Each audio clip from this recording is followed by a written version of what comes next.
Je m'appelle Harper Lewis, j'ai 34 ans et je vis à Seattle, dans l'État de Washington. Le jour, je suis directrice financière d'un cabinet de design d'intérieur de luxe. La nuit, je suis la femme de Mason. Le petit ami de fac que je croyais autrefois être l'amour de ma vie. Nous étions ensemble depuis 11 ans, mariés depuis 6. Il fut un temps où je pensais que rien ne pourrait jamais briser le lien entre nous. Mais parfois, le début de la fin n'est pas une dispute éclatante ou une trahison bouleversante. C'est juste un aperçu de message sur un écran verrouillé. Ce matin-là, comme tous les autres, je me suis levé plus tôt que Mason. Alors que je me brossais les dents dans la salle de bain, j'ai vu son iPhone s'allumer sur le lavabo. Un message est apparu, d'un nom que je ne reconnaissais pas, j'ai hâte d'être au week-end. Le vin à la cabane et cet ensemble de lingerie rose en dentelle.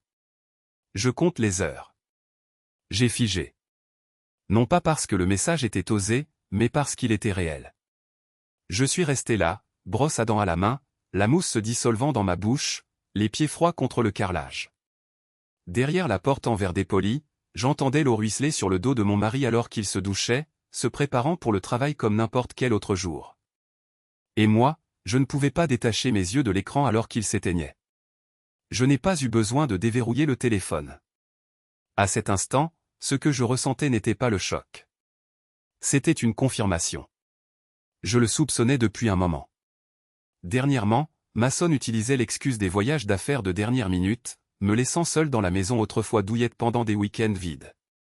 Il avait commencé à emporter son téléphone sous la douche, ce qu'il ne faisait jamais auparavant. Son ordinateur portable avait un nouveau mot de passe.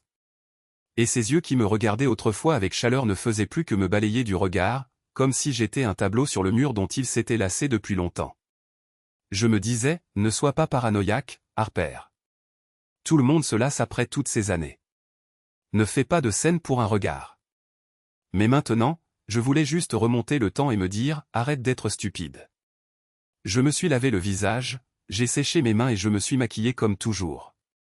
Mes mains ne tremblaient pas.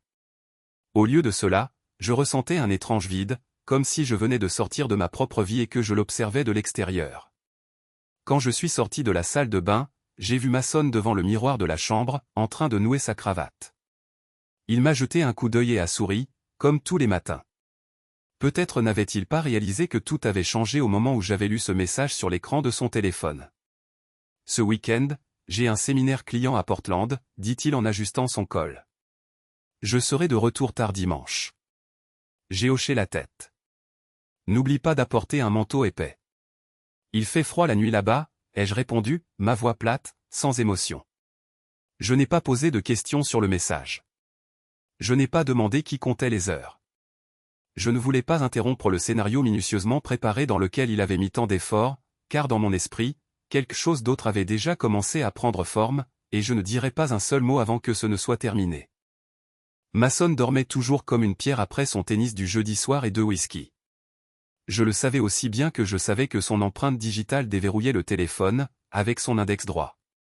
Cette nuit-là, une fois que Mason fut endormi, l'odeur de whisky et de shampoing flottant encore dans l'air, j'ai discrètement pris son téléphone, j'ai délicatement incliné sa main sur le capteur.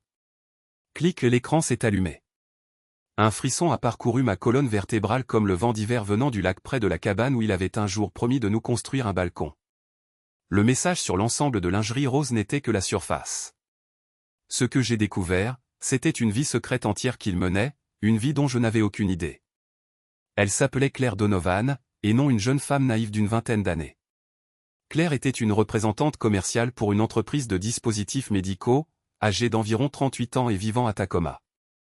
Elle avait un esprit vif, de l'expérience, et plus important encore, elle était mariée. Son nom est apparu dans un message plus ancien. Tyler sera à San José toute la semaine. La cabane est à nous tout le temps. Tyler Donovan, son mari. Je l'ai discrètement cherché sur Google, j'ai tapé son nom, et là, c'était son profil LinkedIn.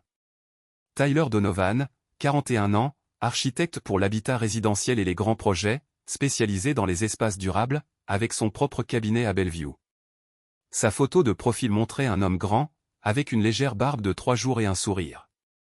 Fatigué mais bienveillant. Je n'ai pas dormi cette nuit-là. Chaque message était comme une lame transperçant de vieux souvenirs. Chaque fois que Mason disait qu'il allait à une formation à Portland. Chaque nuit, je restais seul à examiner des dossiers avec le seul bourdonnement du lave-vaisselle en arrière-plan. Le lendemain matin, je me suis assise devant mon ordinateur, à écrire et réécrire un message au moins 15 fois avant de finalement l'envoyer. Bonjour Tyler, ici Harper Lewis. Je crois que mon mari, Mason Lewis, et votre femme, Claire Donovan, ont une liaison. Si vous êtes ouvert à une discussion, je peux vous fournir des preuves. Mon numéro est le 26 557 321. Mes paumes étaient moites de sueur au moment où j'ai appuyé sur « Envoyer ». 3 heures plus tard, mon téléphone a sonné. Sa voix était grave et étrangement calme, mais on percevait un subtil tremblement en dessous. Est-ce une sorte de plaisanterie? J'aimerais que ce soit le cas, ai-je répondu, la gorge sèche. J'ai des SMS, des photos et leurs plans pour le week-end au chalet du lac Chaland. Une pause. Que voulez-vous faire? A-t-il demandé après un long silence. J'ai serré le téléphone plus fort, puis j'ai parlé lentement. Voudriez-vous les rencontrer là-bas avec moi avant qu'ils ne débouchent le vin ou qu'ils n'enlèvent leur manteau? Tyler n'a pas répondu tout de suite, puis, finalement, un long soupir. D'accord, rencontrons-nous d'abord. Je veux voir ce que vous savez. Nous avons convenu de nous rencontrer samedi matin dans un petit café à Ellensburg, à mi-chemin entre Seattle et Chaland. Je suis arrivé tôt, assise dans une banquette de coin faisant face au parking, et il n'a fallu qu'un battement de cœur pour reconnaître Tyler quand il est entré. Silhouette élancée, un manteau marron clair, et une démarche qui portait le poids de l'hiver derrière elle. Il s'est assis sans un mot superflu. J'ai posé mon téléphone sur la table, j'ai ouvert le fil de messages entre Mason et Claire et le lui étendu. À chaque balayage de l'écran, je voyais sa main se crisper. Quand il est arrivé à la photo que Claire avait envoyée, ses orteils sur le parquet en bois dur du chalet, un parquet qu'il a instantanément reconnu comme étant de sa propre conception. Il s'est penché en arrière, les yeux fermés. Je pensais que c'était juste le travail, juste la distance, a-t-il murmuré. Elle n'a jamais voulu consulter un conseiller. Maintenant, je sais pourquoi. Après près d'une heure de conversation, Tyler a dit, j'ai toujours une clé de rechange du chalet. Claire ne sait pas que je l'ai gardée. J'ai hoché la tête. Mason pense que je suis en voyage d'affaires à Spokane ce week-end. Il n'a aucune idée que je suis près d'ici. Alors nous y arriverons les premiers, a-t-il dit en me regardant droit dans les yeux. Mais pas de cris, pas de drame. Juste qu'il nous voit. Et la vérité. J'ai serré ma tasse de café plus fort et j'ai hoché la tête. Le plan a pris forme à partir des fragments éparpillés en nous deux. Les trahis. Pas de cris, pas de poursuite, juste une présence parfaitement synchronisée, comme un miroir tendu aux mensonges qu'ils avaient si ardemment tenté de cacher. Nous avons convenu de nous retrouver dimanche matin au chalet. Il devait arriver à 18h. Le dimanche, à 10h, j'arrivais au chalet en bois niché au milieu des pins le long du lac Chaland. L'air était froid, mais il n'y avait pas de neige. Tout semblait plus clair dans cette lumière matinale vive. La vérité, la douleur et le plan que nous étions sur le point d'exécuter. Tyler était déjà là. Sa voiture argentée, couverte de pollen, était garée près des marches. Il était à l'intérieur, une tasse de café chaud à la main, les yeux fixés sur l'eau immobile du lac. Quand je suis entré, il a hoché la tête. Un geste simple et familier, comme si nous n'étions pas des étrangers liés par la trahison. « As-tu dormi » a-t-il demandé, sa voix basse et douce. Je ne suis pas sûr. J'ai peut-être fermé les yeux quelques heures, ai-je répondu, posant mon sac sur la chaise en bois. Et toi? Non, mais j'ai l'habitude des nuits blanches. Les architectes travaillent mieux dans le silence. Nous nous sommes assis. En silence pendant plusieurs minutes. Pas gênant, juste deux personnes qui faisaient silencieusement le tri dans les décombres intérieurs. Puis je pris la parole. La dernière fois que j'étais dans ce chalet, c'était il y a 3 ans. Mason et moi étions venus ici après l'un de ces longs voyages d'affaires. C'est ici que j'avais perdu notre premier bébé. Tyler me regarda, ses yeux s'adoucirent. Claire voulait aussi des enfants. Mais après 2 tests infructueux, elle avait cessé d'en parler. Je pensais que c'était le chagrin. Il s'avère qu'elle avait d'autres distractions. Nous n'avons pas pleuré. Il n'y avait que le bourdonnement constant du radiateur électrique et le vent qui frôlait les arbres. « Tu penses qu'on va trop loin » demandai-je, bien que je connaisse déjà la réponse. Non, dit Tyler. Si c'était de la vengeance, peut-être. Mais ceci consiste à les confronter à la réalité. J'acquiesçai, comme lors d'une séance de thérapie de groupe inattendue. Nous avons commencé à aménager l'espace, non pas comme un piège, mais comme une mise en scène de la vérité. J'essuyai la longue table en bois du salon où Claire et Mason s'asseyaient souvent pour planifier leur soi-disant week-end de travail. Tyler apporta une bouteille de vin rouge de sa voiture, le préféré de Claire. Je posai 4 verres en cristal. Le genre que Mason emportait toujours dans le cadre de son rituel de goût arrogant et raffiné. Nous avons disposé 2 chaises tournées d'os à la porte d'entrée afin qu'il n'ait d'autre choix que de nous faire face en entrant. Les lumières furent réglées sur un ambre chaud, pas trop vive pour provoquer de la tension, mais suffisamment claire pour capter chaque expression faciale. « Comment penses-tu qu'ils vont réagir » demandai-je en nous asseyant, balayant la pièce du regard comme si nous venions de terminer de monter une pièce de théâtre. Tyler secoua la tête. Claire va pleurer. Mason, je ne suis pas sûr. Peut-être la colère, peut-être des supplications, mais je te garantis qu'il n'est pas prêt au fait que nous sachions tous les deux tout. Nous avons passé le reste de l'après-midi à parler de nous. Non pas seulement en tant que personne trahie, mais en tant qu'être dépouillé derrière l'armure que le chagrin nous avait forcé à porter. J'ai raconté à Tyler toutes les fois où Mason avait manqué des réunions de famille, prétextant des urgences clients, les reçus Uber que j'avais vus et qui provenaient d'un quartier résidentiel à 40 minutes de son bureau, et comment je m'étais une fois convaincu qu'il s'était simplement arrêté dans un bar avec des amis. Tyler raconta comment il avait un jour surpris Claire en train de sourire à elle-même en envoyant des SMS, pour ensuite refermer brusquement son téléphone au moment où il entrait. Je savais que quelque chose n'allait pas, dit-il. Mais j'ai choisi de lui faire confiance jusqu'à ce que tu m'aies envoyé un message. Dehors, le ciel devint gris. L'horloge affichait 16h12. Moins de 2 heures, dis-je en ajustant le dernier verre. Tu as peur, demanda Tyler. Je n'ai pas peur de la vérité, répondis-je. J'ai seulement peur de pardonner l'impardonnable. Il me regarda un instant, puis acquiesça. Je m'en souviendrai. Nous sortîmes sur la véranda, nous tenant côte à côte tandis que l'immobilité du lac donnait l'impression que le temps s'était arrêté. 17h57, l'air à l'intérieur du chalet était tendu, comme un fil prêt à rompre. Tyler et moi étions assis en silence dans le salon, face à l'entrée. 2 verres à vin reposaient sur la table à côté de la bouteille de rouge que Claire avait autrefois qualifiée de la seule chose qui rendait un week-end spécial. Sur le fauteuil en face de nous, il y avait une épaisse enveloppe remplie de tout ce dont nous avions besoin. Messages imprimés, captures d'écran, relevés de cartes de crédit, et un enregistrement vocal de l'assistante de Mason confirmant désinvoltement que Mason n'avait aucune réunion à Portland. Nous entendîmes le crissement des pneus sur le gravier au loin. Tyler me regarda. Je ne dis rien, me contentant d'acquiescer. Un SUV noir s'arrêta devant les marches. Mason sortit le premier, blouson de cuir, tenant une valise et un sac à dos. Claire le suivit, portant un bouquet de tulipes rose pâle. Il riait, insouciant, comme s'ils arrivaient à une sorte de retraite de lune de miel. La porte s'ouvrit. Claire entra la première, son sourire se figeant instantanément. Mason la bouscula par derrière, puis leva les yeux. Juste au. Le moment où nos regards se sont croisés. Mason a laissé tomber le sac à dos. À l'intérieur se trouvait une bouteille de champagne. Elle a roulé sur le parquet et s'est brisée. La forte odeur d'alcool a envahi la pièce. Claire resta bouche bée. Les fleurs lui ont glissé des mains. Les pétales se sont éparpillés follement, telle une métaphore visuelle de ce qui venait de se passer. Une illusion réduite en miettes. Bienvenue à votre escapade de week-end, dis-je, ma voix légère comme une brise. Nous avons préparé du vin, des chaises et la vérité. Mason resta figé, les lèvres serrées. Claire recula d'un demi-pas, ses yeux cherchant de l'aide auprès de Tyler. Harper, ce n'est pas ce que tu crois, commença Mason. Ce n'est pas ça. J'ai penché la tête. Alors, qu'en est-il des SMS concernant le chalet, des reçus de vin et de la confirmation Uber vers son quartier? Est-ce que ce n'est pas ce que je crois non plus? Tyler se leva.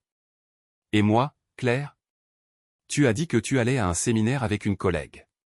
Tu as même envoyé un SMS, « Bonne nuit, tu me manques », avant d'éteindre ton téléphone. Est-ce que j'imaginais ça aussi? Claire s'effondra, se couvrant le visage. Tyler, est-ce? Il te plaît, non. Non, dit-il, la voix d'acier. Ne pas faire quoi? Ne pas rester ici et te faire face. Ne pas entendre la vérité. Ne pas regarder ma femme me tromper dans la maison même que j'ai conçue de mes propres mains. Je me suis levé et j'ai pris l'enveloppe sur la chaise à côté de moi, la posant sur la table. Je ne suis pas venu les mains vides, dis-je, ma voix ferme. J'ai passé les dernières 48 heures à tout rassembler. Historique d'appels, messages, photos du mariage d'entreprise auquel Claire et Mason ont tous deux assisté. Celui où Mason m'avait dit qu'il ne serait qu'entre hommes. Claire pâlit. Mason a saisi l'enveloppe, a feuilleté quelques pages, puis l'a jetée après quelques secondes seulement, les yeux injectés de sang. Tu m'espionnais? Je l'ai regardé droit dans les yeux. Je vérifiais la vérité parce que j'avais des doutes depuis trop longtemps et parce que tu étais si prudent. Je devais l'être. Claire s'est effondrée sur une chaise, les cheveux en désordre, les larmes coulant sur ses joues. Tyler ne s'est pas approché d'elle. Il s'est détourné, fixant la fenêtre comme s'il avait besoin d'air. Claire, depuis combien de temps, demanda-t-il, sans toujours la regarder. 7 mois, murmura-t-elle. J'ai senti un nœud serré dans ma poitrine. Mason a serré les poings, s'avançant vers moi comme pour s'expliquer. Harper, j'ai eu tort. Mais ça ne veut pas dire que j'ai arrêté de t'aimer. J'ai reculé. Si l'amour dont tu parles est celui qui amène une autre femme au même endroit où j'ai perdu notre enfant, alors tu peux le garder. Le silence tomba dans la pièce. J'ai regardé Mason une dernière fois. Tu peux choisir de partir maintenant ou de t'asseoir et d'écouter jusqu'au bout. Mais si tu penses qu'il y a la moindre chance de pardon, alors tu as complètement mal compris qui je suis. Tyler a regardé Claire, puis s'est tourné vers moi. J'ai besoin d'air. J'ai hoché la tête. Moi aussi. Nous sommes sortis sur le porche, laissant derrière nous 2 personnes se déchirant dans les ruines de leurs mensonges. Dehors, le lac Chaland était toujours calme, comme il l'avait été ce matin-là. Mais pour moi, le vent s'était levé. Nous sommes retournés dans le salon en silence. Claire et Mason étaient toujours assis, sans se regarder. L'air était épais, lourd, chargé de non-dits. J'ai tiré une chaise en face de Mason. Tyler s'est assis à côté de moi, fixant Claire droit dans les yeux. Personne ne parlait. Ce n'est que lorsque j'ai posé le 2e dossier sur la table que l'atmosphère a commencé à changer. Mason, dis-je, les yeux fixés sur lui. As-tu déjà dit à Claire pourquoi nous avons gardé des finances séparées ces 6 dernières années? Il serait dit. Harper. C'est. Je vais lui dire. Je l'ai coupé.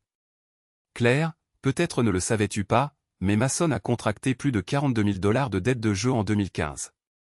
Ses parents les ont discrètement remboursés pour éviter de nuire à sa carrière. Après cela, j'ai dû garder des comptes séparés, non pas par méfiance, mais parce que j'ai vu de mes propres yeux à quel point il pouvait dissimuler des choses. Claire s'est tournée vers Mason, stupéfaite. Tu ne m'as jamais dit ça. Parce que. Ça n'a rien à voir avec ce qui se passe aujourd'hui, claqua Mason. N'est-ce pas? J'ai penché la tête, les yeux rivés sur lui. Tu m'as trompé et tu as essayé de justifier ça en disant que j'étais trop occupé, trop froid. Mais tu as oublié de dire à ta maîtresse que c'est moi qui portais le fardeau financier, en payant l'hypothèque de cette cabane chaque mois pendant que tu montais et jouais aux cartes avec tes vieux amis à Tacoma. Mason baissa la tête, ne disant rien. Tyler se tourna maintenant vers Claire. Et toi, tu m'as dit que la banque avait retardé le prêt pour la réparation du toit, mais la vérité, c'est que tu as transféré près de 10 000 $ à un centre de désintoxication à Spokane. Le bénéficiaire, Jackson Donovan, c'est ton frère, n'est-ce pas? Claire semblait accablée, le visage pâle.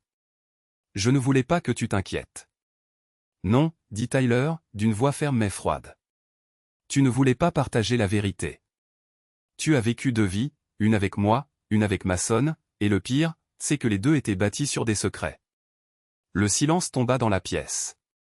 J'ai hoché légèrement la tête, puis j'ai dit, c'est la seule chose que vous avez en commun, vous 2. Vous n'avez jamais été honnête avec l'un de nous, et même entre vous, ce ne sont que des versions édulcorées de vous-même. Claire fondit en larmes. Je n'ai jamais voulu que ça aille aussi loin, mais tu l'as permis, ai-je répondu.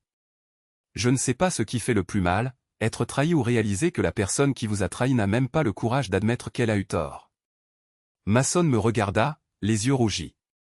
Je suis désolé, Harper. Vraiment désolé. Je le regardai en retour et dis calmement, désolé ne change pas la vérité.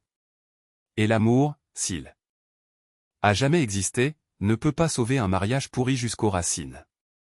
Tyler se leva, non plus en colère, juste épuisé. Claire, dit-il, tu sais ce qui fait le plus mal? C'est que tu n'aies jamais envisagé de me dire la vérité. Que tu aies pensé que je n'étais pas digne de confiance pour ce que tu portais. Claire ne dit rien, le visage inondé de larmes. Je me suis levé aussi. Je ne suis pas venu ici pour retrouver l'amour. Je suis venu ici pour réclamer la vérité. Et la vérité est, Mason, que tu ne m'aimes pas. Tu aimes la validation d'être admiré. Claire, tu n'aimes pas Tyler. Tu aimes le sentiment d'échapper à une vie que tu n'as pas eu le courage d'affronter. Je les regardais tous les deux une dernière fois, puis je dis lentement, l'amour ne suffit pas. La confiance, le respect et l'honnêteté sont le fondement de toute relation réelle. Sans cela, l'amour n'est qu'une belle illusion. Au moment où j'ai fini, Claire se leva soudainement, sa main agrippant le bord de la chaise. Ses yeux étaient rouges, non seulement de honte, mais d'autre chose. Un mélange de peur et de confusion. Il y a quelque chose que je n'ai pas dit, dit-elle, la voix tremblante. Tyler se tourna vers elle, le front à nouveau plissé. Claire déglutit difficilement, ses yeux glissant brièvement vers Mason, puis se posant sur moi. Je suis enceinte. Le salon devint complètement silencieux. Le tic-tac de l'horloge murale en bois résonna bruyamment, chaque seconde fendant l'air. Mason bondit. Quoi? Qu'est-ce que tu as dit? Claire hocha la tête, les lèvres tremblantes. Je sais que ce n'est pas le bon moment. Mais je l'ai découvert la semaine dernière. J'allais le dire à Mason ce week-end à la cabane, mais... Tyler resta figé, sa voix à peine plus qu'un murmure. Le bébé est-il de moi? Claire se tourna vers lui, les yeux brillants. Oui, j'en suis sûr. Mason et moi avons toujours utilisé des protections. Je me suis senti engourdi. Pendant quelques secondes, mon esprit est devenu vide, puis a été rapidement inondé par une tempête d'émotions. Personne ne s'était préparé à cela. Personne ne s'attendait à ce qu'une confrontation soit bouleversée par l'arrivée d'une vie à naître. Mason fixa Claire, les yeux écarquillés. Tu dis que tu es enceinte de son enfant?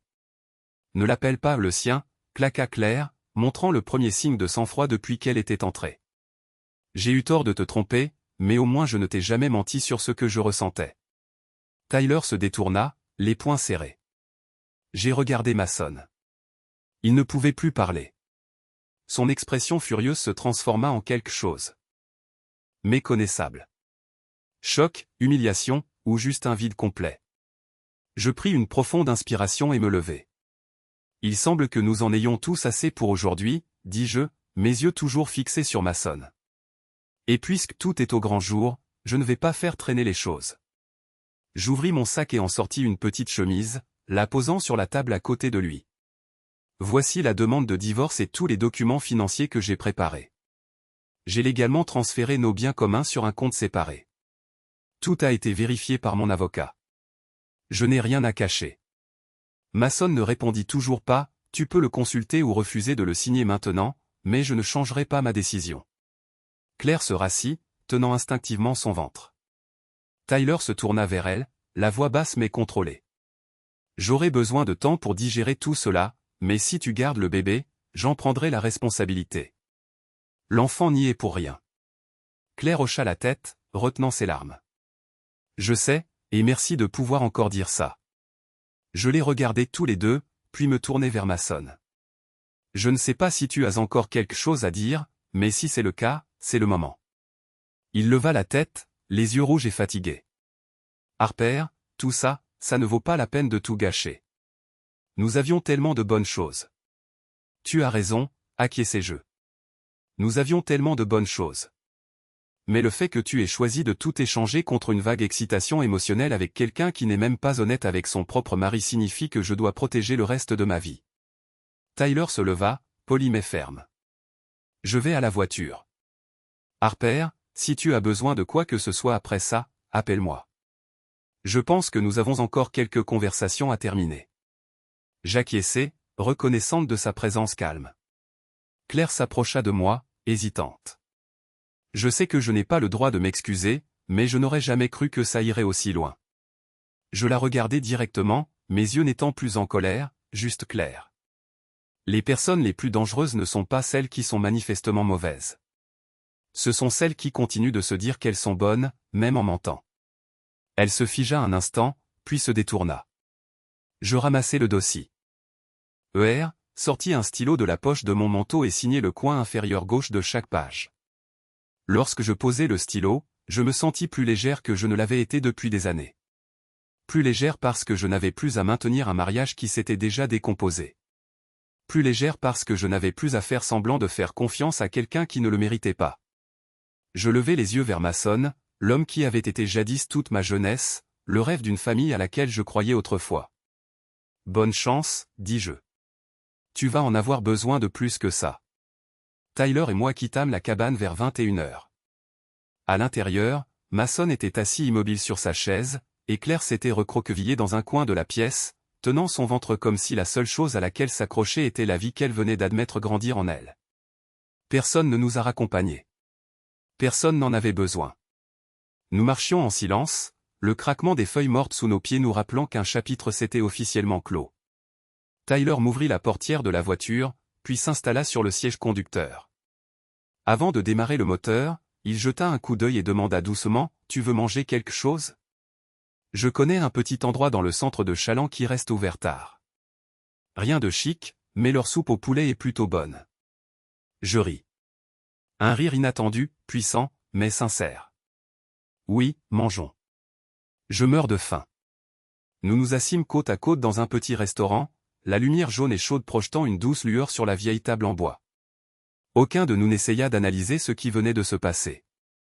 Au lieu de cela, nous parlâmes de choses plus calmes, comme la fois où Tyler avait envisagé de quitter l'architecture pour faire une école de pâtisserie, ou comment j'avais rêvé d'ouvrir une librairie café à Santa Barbara, mais y avait renoncé après que Mason eut qualifié l'idée d'irréaliste. Après le dîner, nous nous dîmes au revoir d'une légère poignée de main et d'un hochement de tête silencieux. Nous n'étions pas devenus amants. Mais cette nuit-là, je savais que j'avais gagné quelque chose d'encore plus fondamental, un ami, quelqu'un qui avait marché avec moi à travers la nuit la plus sombre. 6 mois plus tard, je me tenais sur le balcon de ma petite maison de plage à Port Townsend, tenant une tasse de thé chaud, regardant les vagues s'écraser sur le rivage. Le divorce avait été prononcé en moins de 2 mois grâce à ma préparation méticuleuse, mes documents, mes preuves et mes actifs clairement définis. Mason ne s'y était pas opposé, peut-être parce qu'il savait que plus cela traînerait, plus il risquait de perdre. J'avais reçu la majorité des biens, y compris un rachat unique de l'ancienne cabane, que j'avais ensuite revendu à Mason. Je n'avais pas besoin de garder un endroit rempli de fantômes. Mason avait perdu son opportunité de promotion au sein de la firme financière. Sa patronne, Bessé, une femme stricte mais juste, avait découvert ce qui s'était passé lors d'un événement interne à l'entreprise. Personne n'avait rien dit officiellement, mais progressivement il avait été retiré des grands projets, et de la course au poste de prochain directeur exécutif. Il était devenu le responsable par intérim de l'équipe B et Claire avait accouché la semaine dernière.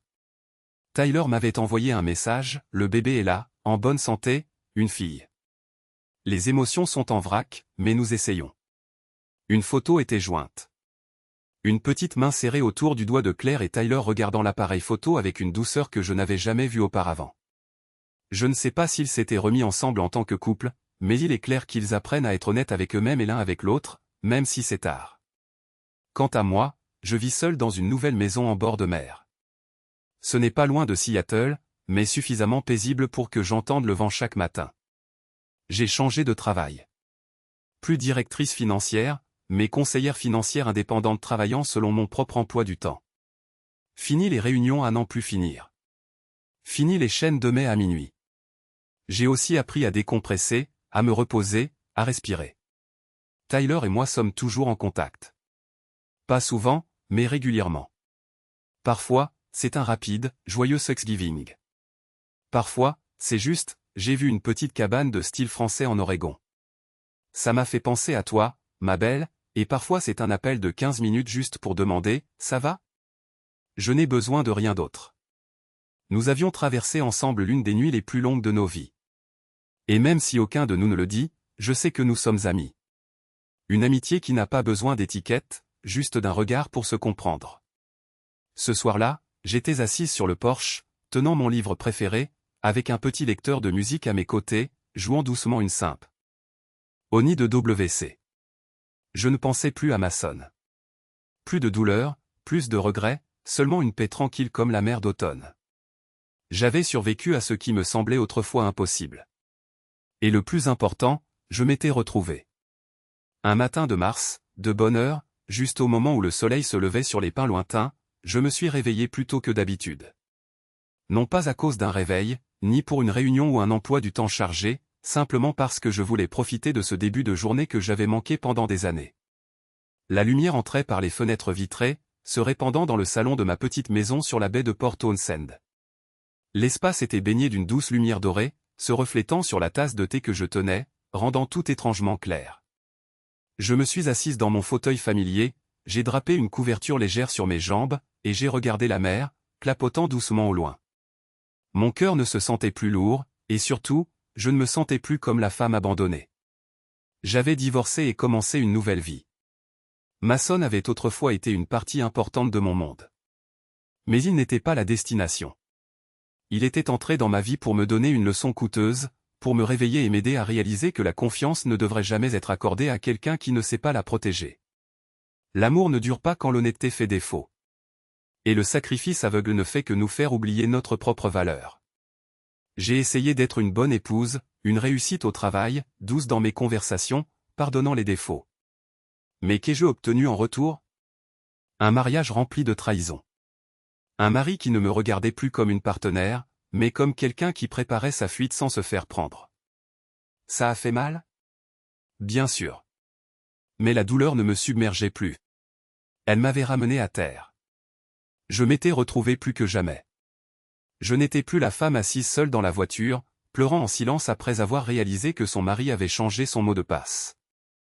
Ne se blâmant plus. Ne se disant plus qu'elle n'était peut-être pas assez douce quand il évitait de la serrer la nuit.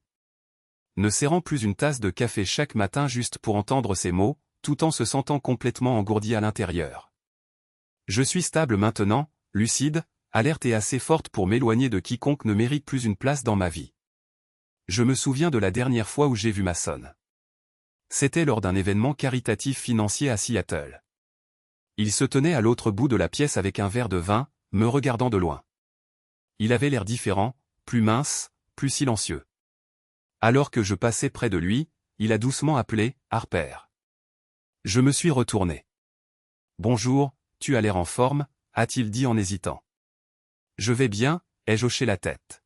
« Je voulais juste dire que je suis désolé. » J'ai souri. « Je sais, mais tu n'as pas besoin de le dire parce que c'est le passé et j'ai choisi de vivre dans le présent. » Il a hoché la tête et a reculé. Pour la première fois, je l'ai vu petit. Chaque matin, dans ma nouvelle maison, j'ouvre toutes les fenêtres pour laisser entrer la lumière du soleil. Je dispose des pots de lavande le long du porche et je cultive des herbes juste devant la cuisine. J'ai recommencé à reprendre ce que j'avais autrefois abandonné, un manuscrit inachevé, quelques pages de journal, une lettre à mon moi de 25 ans, naïve mais pleine de rêves. J'ai commencé à offrir des conseils financiers aux femmes divorcées, non pas comme une experte froide débitant des chiffres, mais comme quelqu'un qui l'a vécu, qui comprend la peur et la perte qui accompagnent le fait de recommencer. Elles me font confiance. Et je sais pourquoi. Parce que je ne parle pas seulement avec la raison, mais avec un cœur qui a été brisé et soigneusement reconstruit. Tyler garde toujours le contact. Ces jours-ci, il est occupé avec son bébé, mais de temps en temps, il envoie un message, « Nora s'est retournée aujourd'hui. » Son sourire ressemble exactement à celui de Claire. Je suis heureuse pour eux. Non pas parce qu'ils ont effacé la douleur, mais parce qu'ils ont appris à l'affronter et à guérir ensemble. Quant à moi, je ne cherche pas un nouvel amour. Je ne me précipite pas dans une relation juste pour combler un vide. J'apprends d'abord à m'aimer moi-même. Quelque chose que j'avais oublié pendant des années. Un après-midi de week-end, j'ai roulé le long de la route côtière en écoutant une vieille playlist que Mason trouvait trop sentimentale. La musique remplissait la voiture. Dog Days Are, de Florence Welch. J'ai souri alors que le vent balayait mes cheveux. Non pas parce que le passé avait disparu, mais parce que je m'en étais suffisamment éloigné pour le regarder en arrière sans souffrir. Je pensais que perdre quelqu'un que l'on aime était la fin. Mais ce n'est pas le cas. C'est juste la fin de que. Quelque chose qui ne vous servait plus, pour que vous puissiez commencer quelque chose de mieux. Et si quelqu'un me demandait maintenant, Harper, regrettes-tu quelque chose? Je répondrais sans hésitation, non. Parce que certaines personnes entrent dans nos vies non pas pour y rester, mais pour nous apprendre à partir au bon moment. Mon histoire n'est pas une tragédie. C'est un voyage de renaissance. D'une femme trahie, j'ai appris à me relever, à guérir et à m'aimer à nouveau. Je ne ressens plus de ressentiment envers le passé ni ne cherche de vengeance. Au lieu de cela, je choisis la paix et une vie que je m'approprie. Chaque matin dans ma nouvelle maison est un rappel. Parfois, la perte ouvre la voie à quelque chose de mieux. Et je suis reconnaissante d'avoir eu le courage de partir quand c'était le plus important. Que pensez-vous du parcours de Harper? Si c'était vous, pardonneriez-vous ou partiriez-vous comme elle l'a fait? Partagez vos réflexions ci-dessous et n'oubliez pas de suivre la chaîne pour plus d'histoires significatives sur l'amour, la famille